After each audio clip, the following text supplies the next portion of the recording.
You know, it's hard to believe that we're already at the end of the line for the Switch 1. We're 5 days away now from the launch of the Switch 2, and it's hard to believe that it's here already. It just feels like it's been coming for so long now. I think the first time it felt so real was back in 2021, when actually this was announced, leading up to the Switch OLED announcement. There was this big expectation of a Switch Pro. And, even that was very different. It was going to be just an upgraded version of the Switch, and the Switch 2 is a whole new thing. And it's just crazy to be here. This video is not scripted, by the way. I had an idea for it, but then I also suggested doing it at work, and I don't want these two things to be too similar. So kind of going off the cuff here, but the Switch, I feel, was the first generation where I was truly there from the start. I'm 29 years old, and my first experience with games, I had a Nintendo 64 when I was younger. It wasn't really mine. I've kind of talked about this a little bit in this video I made about the 20th anniversary of the DS. The DS was the first console where I was really, into games, and even then, it really got me into games, but I also got into it pretty late. I got my DS in 2009, 2010. So I was pretty late to the party there. And then after that, I did start following things more closely. I was there for the launch of the 3DS, in spirit. I remember it coming out and all of that. I only got mine about a month later. And then for the Wii U, I also followed the things up to the launch of that, but I didn't buy one new ever. Like, I had a friend who had one, but I never bought one for myself until recently. I got a used one. And, the Switch, was the first time that I was there from the beginning of not only the hype cycle, but just the beginning of the generation. When the NX was announced, I remember that more or less. And then when the Switch itself was revealed with a proper name, with a trailer, at this point, it really was at the perfect time that this happened, because I had a job for the first time, a full-time job. And I had the money to actually buy one. I had the job, but I was still living with my mom at the time. And this allowed me, when the Switch came out, I got it on launch. I got Zelda Breath of the Wild. I got some of the smaller games.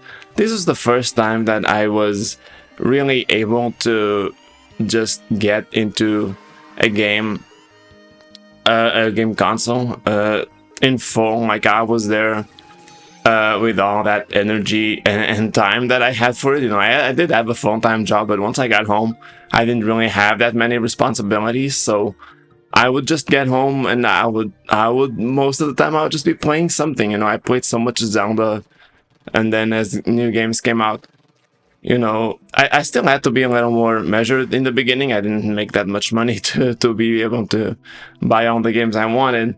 But I definitely, the Switch generation really was when I had the most time and money to be playing games, and it was so exciting. And then the fact that the Switch is what it is, this hybrid console that I can play on the TV at home, but I can also take it with me on the go and play wherever, and even remove the controllers and play in tabletop mode. Like, all of this really allowed me to immerse myself in games to an extent that I never could before.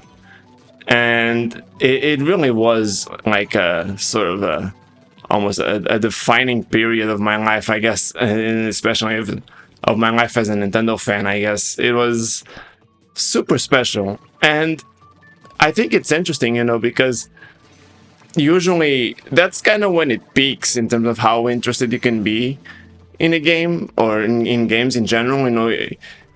That point where you have the money and you still have the time to really engross yourself in something before you start having a lot of responsibilities. So, that feels like it would have been the peak era, but it really wasn't. I feel like I've been riding this Switch generation for a long time, and it hasn't really worn down for me, the excitement in that sense. I think, again, that versatility of the Switch makes it so exciting to just have and play whenever you can. And I've really loved this generation. And it's interesting to be able to now go into this new generation, and it's, again, it's past that supposed peak of time and energy and money. And I still have that same level of excitement, or more. I think this might be the most excited I've ever been for a console launch, because, I'm confident going in that I can actually buy the console and the games that I want. And I already am familiar with the things that I like more so than I was when the Switch came out. So, I'm just excited to get into this new generation. And there's so much about the Switch too that is really exciting. I that's kind of what I wanted to talk about, is just a few of the things that I'm excited about with the Switch 2. And not even just the games, because obviously the new games are the main draw of a new console, but there are a few things that are really exciting to me with the Switch 2, just with the hardware or the general features that it offers. I think Game Chat is obviously one of them. I did a whole video on that and why I think in some ways it's actually better than Discord. A lot of people have been drawing comparisons out. This is just Nintendo's Discord, and why wouldn't you just use Discord? But there are things that Game Chat does that you can't really get by just using Discord, especially on other consoles. It's a much more complicated experience with Discord, because you need to have a second screen if you want to see people. And that's really the biggest thing. Nintendo has this unified interface where you can see all your friends and what they're playing, and it all just kind of works. You don't really have to think about it, and you don't have to set up a separate device to see people's screens, which with a console that would be just impossible, because everyone would have to have a capture card to show a console screen, so it would only even be remotely feasible with a PC game. Anyway, Game Chat really does make this communication while gaming so much easier, and it's so exciting, because I do think of games as a social experience, and I really want, but I know it doesn't have to be a multiplayer game. I think a lot of the time it's just, you kind of want to be with someone while playing a game. You kind of want to be able to talk about it while you're playing that game, and you don't even have to be playing the same game. It's just nice to be able to share that experience. And that's really, that really resonates with me. And I don't know a lot of people that are getting a Switch 2 at launch, in my friend circle. So I hope I can find people to use it with. But yeah, that is definitely one of the most exciting things with the Switch 2 for me. Another thing that I'm really excited, just hardware-wise, with the Switch 2 is the controllers and the Joy-Con. Because, the Switch OLED, and the original Switch, this mechanism, it works fine. But one thing that I've kind of started doing with the Switch, because of how many reports I've heard of people getting their Joy-Con loose and they don't really lock in place anymore. When I'm playing on my Switch, I kind of end up playing like this. So some of the weight of the Switch is on my little fingers here.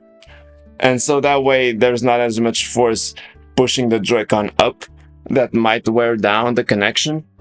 So I am very excited for the fact that the Joy-Con 2 just go in magnetically from the side.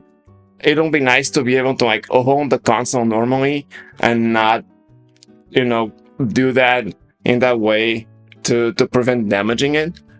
I hope it means it's a lot more durable. That's really what I would like to have, is just not have that worry, because this is a lot more comfortable than having to put my fingers under the system. So yeah, I'm very excited about that. I think the magnetic connection is going to be a huge upgrade, assuming it works the way we all kind of expect it to work. I think mouse controls are really interesting. I am kind of on the fence with mouse controls, because I've never really used them like this. I've used a mouse on the computer and I've played games with it and it works really well. But, this is a very different form factor. I can see how it would work, but it's going to be interesting how it works because I'm not fully sure that I'll be able to like get used to it properly. But you know, it is going to be a matter of just trying it out and seeing how it goes. But I think the potential there is amazing because you have controls that are easier. I stand by the fact that using a controller is a lot easier than using a keyboard to like coordinate your fingers and everything. So I think, you know, combining the controller with the mouse sensors is going to be a huge deal. But there's also some things that, you know, some people will say that it's not really innovative. It's just a mouse sensor that's been around for decades at this point. But the thing is, no computer really supports two mice at the same time, right? If you have two mouse inputs, they're still going to control the same cursor. You can't separate those. Like, no matter how many mice you have, you can't separate the way the inputs are recognized. And that's what the Switch 2 is doing. Like, each person can have their own mouse on the same device and do things separately. And I think that's a pretty big deal, you know, for multiplayer games. If you're, say, Mario Party is right now is the biggest example of like you use the mouse to move things around and you can all do it at the same time. That's a pretty big deal. But then you also have games like Dragon Drive where both mice are required at the same time for a single player, and that's also a pretty big deal.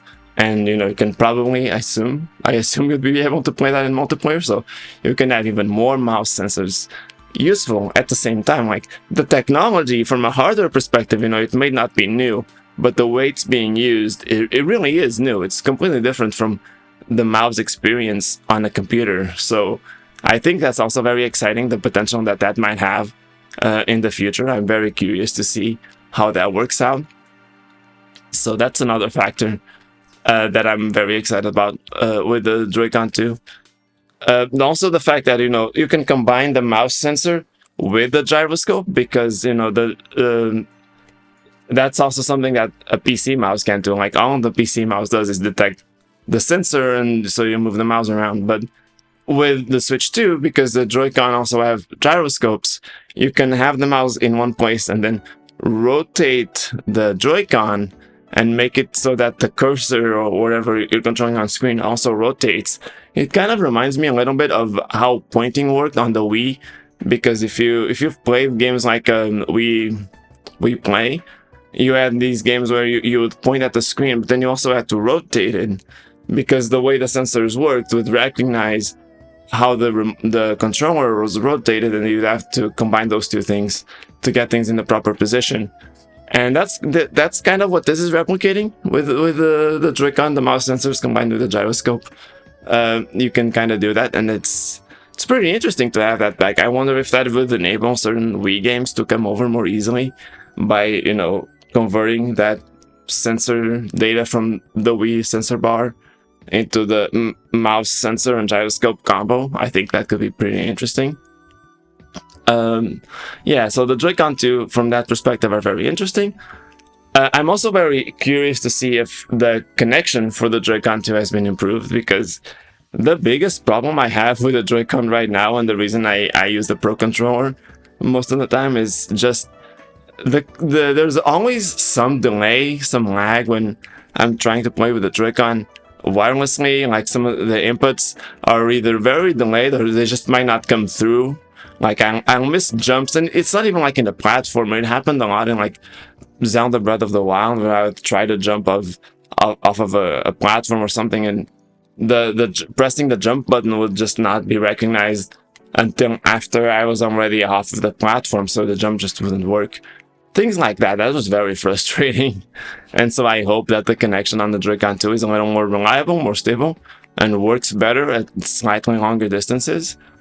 Because it's not like I'm in an environment with a lot of obstacles in the way. I'm in my living room, a few feet away from the TV. There is really nothing between me and the TV, except maybe sometimes my leg. I have my leg in the way of the controller, but that shouldn't be an issue, or not as big of an issue as it is. So yeah, I hope that's improved with the Joy-Con 2. That's something that I'm really looking forward to seeing. And then there's, I think, more obvious things. I think the bigger screen, HDR support, higher resolution, higher refresh rate. I'm pretty excited to check out all of that. But yeah, I think those little things that I mentioned, that those are pretty exciting too. I'm also pretty excited for the Switch 2 editions of games and the free updates for games. I think that there's a lot of stuff there that's really interesting. Obviously, the Zelda games, those upgrades are included with the NSO expansion pack, so I'm gonna have access to those at no additional cost, and I'm very excited to see Tears of the Kingdom and Breath of the Wild running way more smoothly. And also, well, on that note, I'm very excited to test out the Zelda Notes feature in the Switch app. I really do want to see all the little dialogues that you can unlock, what pieces of lore are added by this. I think that's going to be really exciting as well. As a huge Zelda fan, I'm very curious to see what that's all about. But the free upgrades are also interesting. Obviously, good performance for Pokemon Scarlet and Violet. I think that's going to be a huge one. Those games ran horribly on the Switch. Like that is unforgivable for a company as big as the Pokemon Company and Game Freak to have such a poorly running game. Like, I still love the game. I think, you have to be able to, you don't have to, but I see it like it's a separate thing. Performance can be horrible, but the concept of Pokemon Scarlet and Violet is still very good. It's flawed, but I think it is a very fun game, and I think they have an interesting vision for it.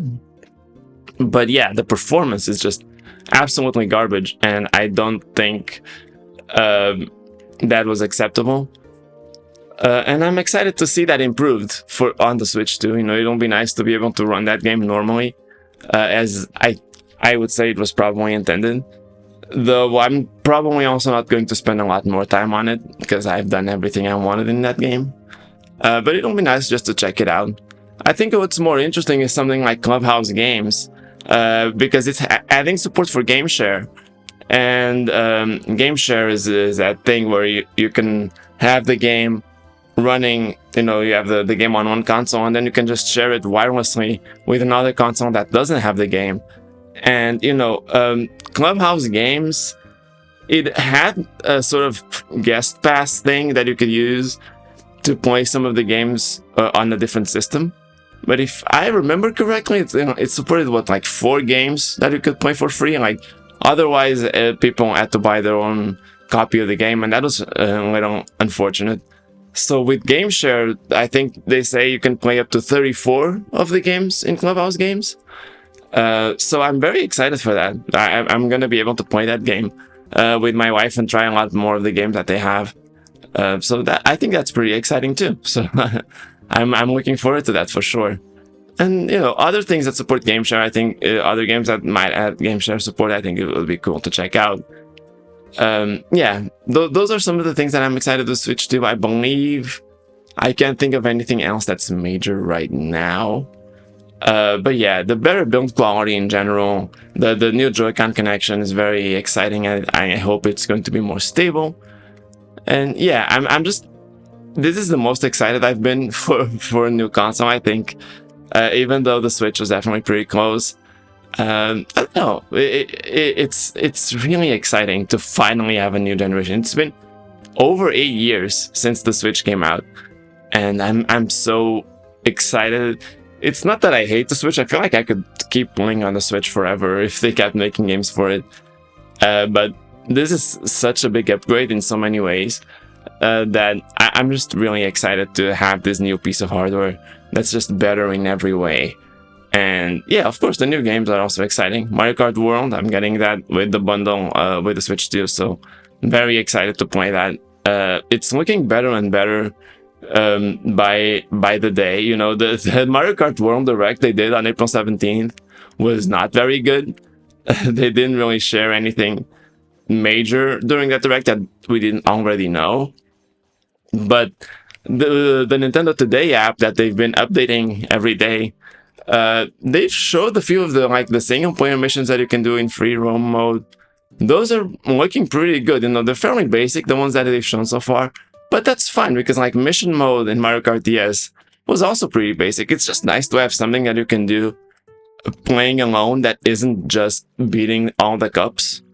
So I'm very, very excited to just check out everything in Mario Kart World.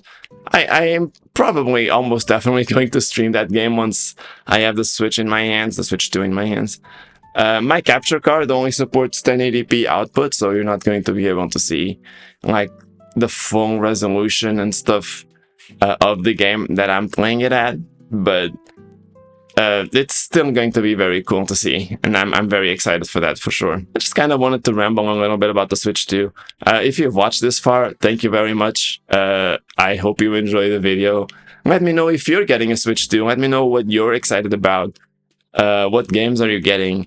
Are you buying Switch 2 Welcome Tour? I feel like I might actually buy it when when I have it in my hands. I'm just curious to see all the secrets that that app has. You know, the fact that it's $10, yeah, it's really stupid. But so am I.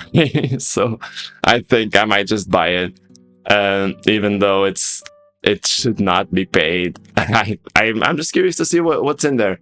And so yeah, I'm very excited. I cannot wait for June 5th.